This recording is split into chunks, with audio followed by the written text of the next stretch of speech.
നമ്മുടെ പിതാവായ മാർ തോമസ് ശ്ലീഹായുടെ ധീര രക്തസാക്ഷിത്വത്തിന്റെ ഓർമ്മയാണ് നമ്മൾ കൊണ്ടാടുന്നത്.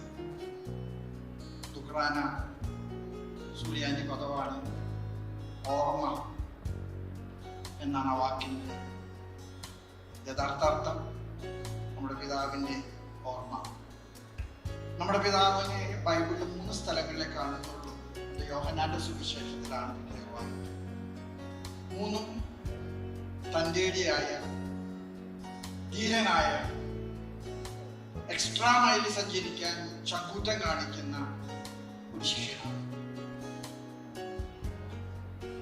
ബൈബിളിലെ നമ്മുടെ കർത്താവിൻ്റെ ക്രിസ്റ്റോളജി മുഴുവൻ ഒറ്റ പ്രഖ്യാപനത്തിൽ സഭയെ പഠിപ്പിച്ച ധീരനായ തോമസ് ശ്ലീഹ, എൻ്റെ കർത്താവ്, എൻ്റെ ദൈവമേ. അതിൽ വിട്ട് ഒരു ക്രിസ്റ്റോളജി ഇല്ല. തോമസ് ശ്ലീഹയുടെ ഏറ്റവും പ്രധാനപ്പെട്ട ഒരു ചങ്കൂറ്റം നിറഞ്ഞ പ്രഖ്യാപനമാണ്. കർത്താവ് ജെറൂസലേമിലേക്ക് പോകേണ്ട സന്ദർഭമായപ്പോൾ ശിഷ്യന്മാർ പറഞ്ഞു, ആകെ കുഴപ്പം പിടിച്ചൊരു സ്ഥലമാണ്, നിനക്ക് ഏറ്റവും കൂടുതൽ ശത്രുക്കളുള്ള സ്ഥലമാണ്. നീ ബെഥാനിയയിൽ ലാസറിന്റെ വീട്ടിൽ പോകുമ്പോൾ, ലാസർ അസുഖമാണെങ്കിലും നിന്നെ പാർത്തിരിക്കുന്ന ശത്രുക്കള് പിടികൂടാനുള്ള സാധ്യതയുണ്ട്. അതുകൊണ്ട് ഞങ്ങള് നിന്നോട് ഉപദേശം പറയല്ല, നിർദ്ദേശം പറയുകയാണ്. തൽക്കാലം ഇപ്പൊ പോകാതിരിക്കുന്നതാണ് ബുദ്ധി. അവിടെയാണ് തോമസ് ശ്ലീഹ ഒരു വേറിട്ട ഭാഷി. തോമസ് ശ്ലീഹ ചാടി വീണ് പറഞ്ഞൊരു വചനമുണ്ട്, നമുക്ക് അവന്റെ കൂടെ പോകാം, മരിക്കേണ്ടി വന്നാൽ. ഇത്രയോ ധീരമായിട്ടുള്ള ഒരു പ്രഖ്യാപനമാണ്. അഡോൾഫ് മുണ്ടല്ലിക്കോട്ട് തൃശ്ശൂർ രൂപതയുടെ ആദ്യത്തെ മെത്രാനായിട്ട് വന്ന ആളാണ്. തോമസ് ശ്ലീഹായുടെ ചരിത്രത്തെ കുറിച്ച് ഏറ്റവും ആധികാരികമായിട്ട് പഠിച്ച ഒരു വന്യപിതാവാണ്. അദ്ദേഹം പറയുകയാണ്, മറ്റേത് ശിഷ്യന്മാരും സുവിശേഷം പ്രസംഗിച്ചതിനെ കുറിച്ച് തെളിവുകള് നമുക്കുണ്ടെങ്കിൽ ഏറ്റവും ആധികാരികമായിട്ടുള്ള തെളിവുകളുള്ള സുവിശേഷ പ്രഘോഷണം നടത്തിയിട്ടുള്ളത് തോമസ് ശ്ലീഹയാണ്. തോമസ് ശ്ലീഹായുടെ വലിയ വിശ്വാസം നമുക്ക് നൽകിയൊരു വലിയ പേരുണ്ട്. നമ്മള് സത്യത്തിൽ ഇപ്പോ ഓർക്കുമ്പോ നമുക്ക് ഇത്തിരി കുറവ് തോന്നാൻ വേണ്ടി മാർഗവാസികളെന്നാണ് നമ്മളെ വിളിച്ചത്. മാർഗത്തെ കൂടെ ചരിക്കുന്ന വിശ്വാസം, മാർഗവാസികൾ. നമ്മുടെ കുഞ്ഞുങ്ങൾ തോമസ് ശ്ലീഹായുടെ ചരിത്രം പാടുന്നതിന് നമ്മൾ വിളിക്കുന്ന പേര് മാർഗംകളി എന്നാണ്. മാർഗം തെറ്റാതെ സഞ്ചരിക്കാൻ ഈ ദുഃഖാന തിരുനാൾ നമുക്ക് കാരണമാകട്ടെ. നമ്മുടെ സഭയ്ക്ക് വളരെയേറെ വളർച്ചകൾ തമ്പുരാൻ ഇടയാക്കിയ ഒരു ദുഃഖാന പെരുന്നാളിലാണ് നമ്മൾ ഒന്നിച്ച് കൂടുന്നത്. ഞാനിവിടെ വളരെ സ്നേഹത്തോടും ഒരുപാട് കടപ്പാടോടും കൂടെ ഓർക്കുന്നത് ഭാഗ്യസ്മരണാർഹനായിട്ടുള്ള ഫ്രാൻസിസ് മാർപ്പാപ്പയാണ്.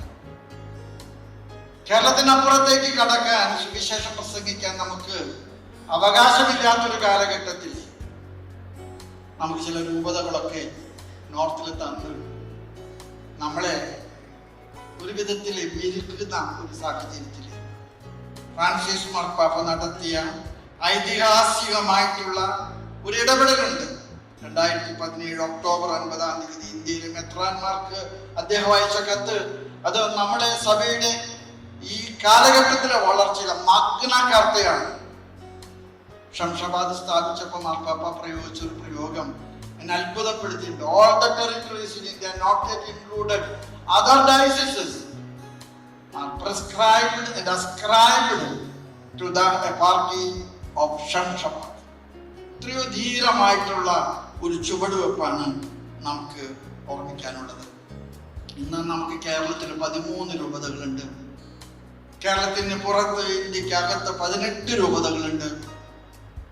നമുക്ക് 4 രൂപതകൾ ഇന്ത്യക്ക് പുറത്ത്, നമുക്ക് അമേരിക്കയിൽ, നമുക്ക് ഗ്രേറ്റ് ബ്രിട്ടനിൽ, നമുക്ക് കാനഡയിൽ, നമുക്ക് ഓസ്ട്രേലിയയിൽ ഒക്കെ രൂപതകളാണ്.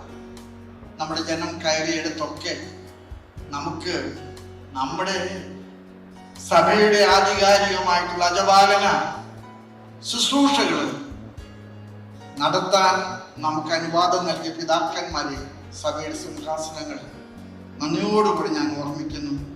നമുക്ക് 2 അപ്പസ്തോലിക് വിസിറ്റേഷൻ യൂറോപ്പ്, നമുക്കിന്ന് യൂറോപ്പിലെ മുഴുവൻ ഒരു വിധത്തിൽ സ്ഥിരമായിട്ടുള്ള ഒരു സംവിധാനം ഉണ്ടാകാനുള്ള ഒരു കൊടികയറ്റമാണ്.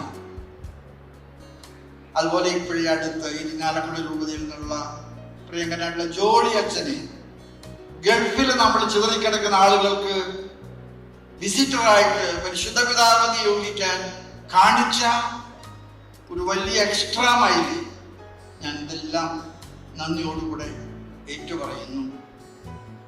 നമുക്ക് 6 അതിരൂപതകളാണുള്ളത്. എറണാകുളം, അങ്കമാലി, ചങ്ങനാശ്ശേരി, തൃശൂർ, തലശ്ശേരി, ഉജ്ജയിൻ, ഫരീദാബാദ്, കല്യാൺ, ശംഷാബാദ്. ഞാൻ മറക്കാതെ ഇഷ്ടത്തോടുകൂടെ ഓർമ്മിക്കാൻ ആഗ്രഹിക്കുന്നുണ്ട്. ക്നാനായ കമ്മ്യൂണിറ്റിക്ക് അതിരൂപതാ സ്ഥാനം കൊടുത്തുകൊണ്ട് നമ്മുടെ കൂടെ എന്നും ഒരു ലോകവും കൂടാതെ ഔദാര്യത്തോടുകൂടെ നിന്ന ആ സമൂഹത്തിന്റെ വലിയ ഇഷ്ടവും വലിയ സംഭാവനകളും ഒരുപാട് കടപ്പാടോടുകൂടെ ഞാൻ ഈ തോമസ് ലീഹായുടെ തിരുനാൾ ആഘോഷിക്കുമ്പോൾ ഓർമ്മിക്കാനായിട്ട് ഇഷ്ടപ്പെടുന്നു. നമ്മുടെ സഭയുടെ സാധ്യതകളെ കുറിച്ച് കൂടെ മാത്രം ഒന്ന് പറഞ്ഞ് ഞാൻ നിർത്തുകയാണ്. പൗരസ്ത്യ സഭകളിലെ ആൺബലം കൊണ്ടും സംഘടിതമായിട്ടുള്ള സുവിശേഷ പ്രവർത്തനത്തിനുള്ള കഴിവുകൊണ്ടും എല്ലാ ഓറിയന്റൽ സഭകളെക്കാളും മുന്നിലാണ് സിറോ മലബാർ സഭ. അത് നമുക്ക് അഭിമാനത്തിലൂടെ ഓർക്കേണ്ട ഒരു കാര്യമാണ്. നമ്മളെക്കാൾ കൂടുതൽ ജനങ്ങള് ഉക്രൈനിയൻ സഭയ്ക്കുണ്ട് എന്നാണ് ഇതുവരെ നമ്മൾ കരുതിയിട്ടുള്ളത്. അത് അങ്ങനെയായിരുന്നു താൻ. എന്നാൽ ഉക്രൈനിയൻ സഭയേക്കാൾ കടത്തി വലിയ നമ്പറിലല്ല, പക്ഷെ നമ്മൾ ഇന്ന് പൗരസ്ത്യ സഭകളിലെ സംഖ്യാബലത്തിൽ 1ാമത്തെ സഭയായിട്ട് തീർന്നിരിക്കുകയാണ്. ഞാൻ നേരത്തെ സൂചിപ്പിച്ചതുപോലെ 2017 ഒക്ടോബർ 9 പരിശുദ്ധ പിതാവ് ഫ്രാൻസിസ് മാർപ്പാപ്പ എഴുതിയ കത്ത് നമ്മുടെ സഭയെ സംബന്ധിച്ചിടത്തോളം ഒരു വലിയ മാഗ്ന കാർട്ടയാണ്. നമുക്ക് എല്ലാ സ്ഥലത്തും സുവിശേഷ ശുശ്രൂഷ ചെയ്യുന്നതിനും അജപാലന ശുശ്രൂഷ ചെയ്യുന്നതിനും ലഭിച്ച എല്ലാ വലിയ അനുഗ്രഹങ്ങളുടെ മുമ്പിൽ നന്ദി ഞാൻ പറയുകയാണ്. ഈ വർഷം 2025 നമ്മൾ തുടങ്ങി 26 നമ്മൾ സാമുദായിക ശാക്തീകരണ വർഷമായിട്ടാണ് കൊണ്ടാടുന്നത്. ഞാൻ ഇത് കൊണ്ടാടുമ്പോൾ നിങ്ങൾ വിചാരിക്കും നമ്മുടെ ശക്തി ഇനി ഒന്നുകൂടെ ഉറപ്പിക്കാനാണെന്നുള്ള ഒരു ചിന്ത. ശരിയാണ്, പക്ഷെ നമ്മൾ മനസ്സിലാക്കേണ്ട ഒരു കാര്യമുണ്ട്. ഗവൺമെന്റിന്റെ പുതിയ സ്റ്റാറ്റിസ്റ്റിക്സ് ഡാറ്റാസ് പുറത്തു വരാനിരിക്കുന്നതേ ഉള്ളൂ. അങ്ങനെ പുറത്തു വരുന്ന സന്ദർഭത്തില് നമ്മുടെ സിറോ മലബാർ കമ്മ്യൂണിറ്റി ഒരു മൈക്രോ മൈനോറിറ്റി കമ്മ്യൂണിറ്റി ആയിട്ട് തീരുകയാണ്. ആൾബലം കുറയുന്നു, വർധനവില്ലാതാകുന്നു. കുറെ കാലങ്ങൾ കഴിഞ്ഞാല് താഴോട്ട് പോകാൻ സാധ്യതയുള്ള ഒരു സമൂഹത്തിലേക്ക് നമ്മൾ ചേർക്കപ്പെടുന്ന ഒരു സ്ഥിതിയിലേക്ക് നമ്മൾ എത്തുന്നുണ്ട്. ഇത് നമ്മൾ വളരെ ഗൗരവമായിട്ട് ചിന്തിക്കേണ്ട ഒരു കാര്യമാണ്. നമുക്ക് എല്ലാ രൂപതകളും ഉണ്ട് എങ്കിൽ പോലും നമുക്കുള്ള ഒരു വലിയ ഒരു പ്രതിസന്ധി എന്ന് പറയുന്നത് എല്ലാ രൂപതക്കാരും അവരവരുടെ കാര്യങ്ങൾ സന്തോഷമായിട്ട് ഭംഗിയായിട്ട് നിർവഹിക്കുന്നുണ്ട്. ഒരിടത്തും ഒരു കുറവുമില്ല. പക്ഷെ നമുക്ക് ഒരു സഭ എന്ന നിലയിൽ കുറെ കൂടെ കണക്ടിവിറ്റിയും കുറെ കൂടെ കോർഡിനേഷനും ഇനിയും ഉണ്ടാകേണ്ടതുണ്ട്. അതിനുവേണ്ടി നമ്മൾ ഈ സമുദായ ശാക്തീകരണ വർഷത്തിൽ നമുക്ക് കൂടുതൽ പരിശ്രമിക്കാം. ഞാൻ അവസാനിപ്പിക്കുന്നതിന് മുൻപ് നമ്മുടെ സമുദായം അംഗസംഖ്യയിൽ ചെറുതാണെങ്കിൽ പോലും നമ്മുടെ സമുദായത്തിന്റെ ഈ നാടിനോടുള്ള ശുശ്രൂഷകളുടെ വലുപ്പം നമ്മുടെ സംഖ്യാബലത്തെക്കൊണ്ട് താരതമ്യം വളരെ വലുതാണ്. ഞാൻ ചിലപ്പോഴൊക്കെ പറയാറുണ്ട്, നമ്മുടെ ശുശ്രൂഷകൾ തമസ്കരിക്കുന്ന ചില ഇടങ്ങളിൽ ചില സന്ദർഭങ്ങളൊക്കെ വരുന്ന സമയത്ത് ഞാൻ പറയാറുണ്ട്, വിദ്യാഭ്യാസ മേഖലയിലെ നമ്മുടെ സമുദായം ചെയ്ത ശുശ്രൂഷകൾക്ക് എന്നും ഓർമ്മപ്പെടുത്തുന്ന ഒരു തിരുശേഷിപ്പിന്റെ പ്രയോഗമാണ് പള്ളിക്കൂടം. ചാവറയച്ചന്റെ കൽപ്പനയാണ്, പള്ളികൾക്കൊത്ത് പള്ളിക്കൂടമില്ലെങ്കിൽ ആ കത്തനാര് പള്ളിക്കൂട്ടത്തിൽ നിർത്തണമെന്ന് ചങ്കൂറ്റമായിട്ട് പറഞ്ഞ ഒരു ചാവറ പിതാവ് നമുക്കുണ്ടായിട്ടുണ്ട്. അദ്ദേഹം അന്ന് കാണിച്ച വലിയ ദൂരക്കാഴ്ചയാണ് നമ്മുടെ എല്ലാ പള്ളികളുടെ മുറ്റത്തും ഒരു പള്ളിക്കൂടം ഉണ്ടാകാനായിട്ട് കാരണമായത്. ഇന്ന് പള്ളിക്കൂടങ്ങളെ കുറിച്ചൊക്കെ പരാതികളുണ്ടെങ്കിൽ പോലും കേരളം സാക്ഷര കേരളമായിട്ടുണ്ടെങ്കിൽ, നോർത്ത് ഇന്ത്യയിലെ സാക്ഷരത വർദ്ധിച്ചിട്ടുണ്ടെങ്കിൽ, കാസ്റ്റ് സിസ്റ്റത്തിനെ നമ്മള് സമ്മർദ്ദം കൊണ്ട് കീഴടക്കിയിട്ടുണ്ട്. സമ്മർദ്ദം കൊണ്ട് പലയിടത്തും കീഴടക്കിയിട്ടുണ്ട്. ഞാൻ ചിലപ്പോഴും വിചാരിക്കാം, ഞാൻ ഓൾ ഇന്ത്യയിൽ പോയപ്പോഴാണ് എനിക്ക് മനസ്സിലായത്, നമ്മുടെ ഈ നാട്ടിലെല്ലാവരും തമ്മിലുള്ള സമത്വം ഇല്ലാത്ത ഒരുപാട് സംസ്ഥാനങ്ങള് ഈ നാട്ടിലുണ്ട്. പിന്നോക്ക ജാതിക്കാർക്ക് പുറത്തു വരാനോ തല കാണിക്കാനോ അവകാശമില്ലാത്ത ഭരണഘടനയിലെ അവകാശമുണ്ടെങ്കിലും അതിനനുവദിക്കാത്ത സാഹചര്യങ്ങളുള്ളിടത്ത് ഒരു സംഗതിയുണ്ട്.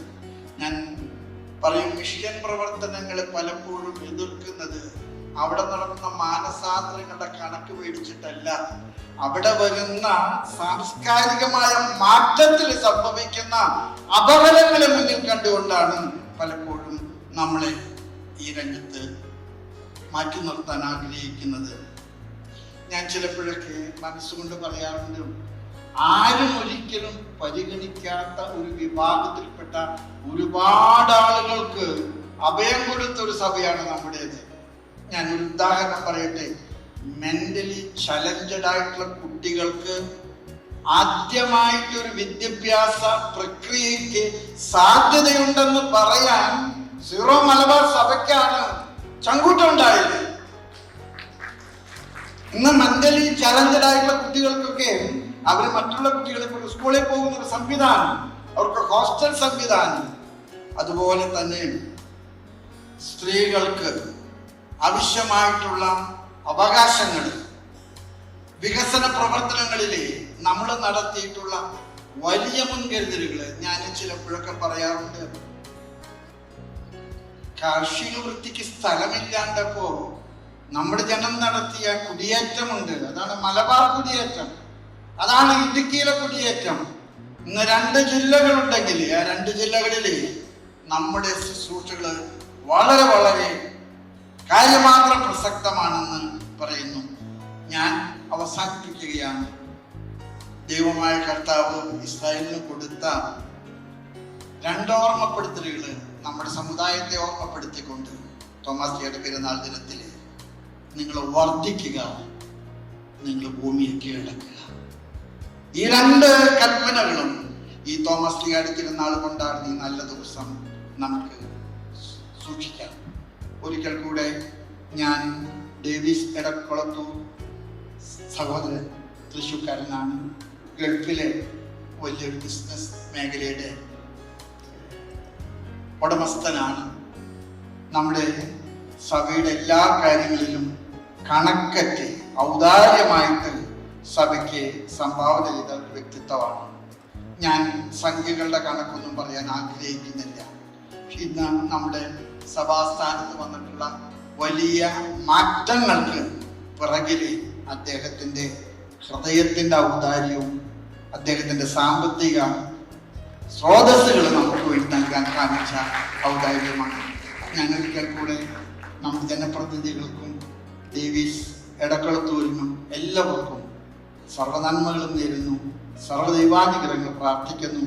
നിങ്ങൾ ഉള്ളപ്പോഴേ ഞങ്ങൾക്ക് ഉറപ്പുണ്ട്, നിങ്ങൾ ഊണിലും ഉറക്കത്തിലും നിങ്ങൾ പാർട്ടിയെക്കുറിച്ച് മാത്രമല്ല സമുദായത്തെക്കുറിച്ച് ഓർക്കുന്നവരാണ്. നിങ്ങൾക്ക് ഞങ്ങളുടെ പിന്തുണ അതിൻ്റെ പരമാവധി ഏതർത്ഥത്തിലാണ് നിങ്ങൾ ആഗ്രഹിക്കുന്നത് ആ അർത്ഥത്തിൽ നൽകാൻ ഞങ്ങൾ സന്നദ്ധരാണ്. ഇന്ന് ഈ ദിവസം വന്നു ചേർന്ന പ്രിയപ്പെട്ട എല്ലാ വൈദികരോടും പിതാക്കന്മാരോടും സന്യസ്തരോടും നമ്മുടെ സഭയോട് നിങ്ങൾ കാണിക്കുന്ന അടുപ്പത്തിനും ഇഷ്ടത്തിനും നമ്മുടെ സഭയെ വളർത്താൻ നിങ്ങൾ നൽകുന്ന വലിയ കൈത്താങ്ങലിനും ഒക്കെ നന്ദി പറഞ്ഞുകൊണ്ട് ലൂറാൻ തിരുനാളിന്റെ മംഗളങ്ങൾ ആശംസിച്ചുകൊണ്ട് എൻ്റെ വാക്കുകൾ നിർത്തുന്നു. നന്ദി, നമസ്കാരം.